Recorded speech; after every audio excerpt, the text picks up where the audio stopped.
Ayan guys, bali namili kami ngayon ng plastic ng chichirya. Tapos yung iba, ayan, naaglagay ng asawa ko. Diba?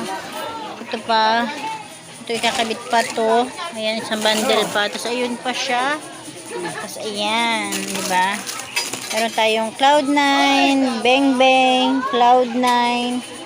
Cloud9 at saka Chocomocho. Ayan siya. Magkano ba ang bentahan ko nito? Ito ang bentahan ko nito is 12,999. Lahat yan is 9. Ito lang yung 12. Ayan nye. Bili ka nye. Ayan. Ayan guys. Ang bentahan ko nito is 20. Tapos ito naman 5 piso. Yan. Sa wakas meron ding naihatid na Max. Ayan, kumuha tayo ng 4. Tapos, birch tree, 10 piso. Energen, 9 pesos. Ito, titingnan natin kung magkano na yung bentahan nito. Bakit puti lang? Tapos, ito, Kopiko Blanca, 13. Ayan, yun lang. Dito tayo sa kabilang box.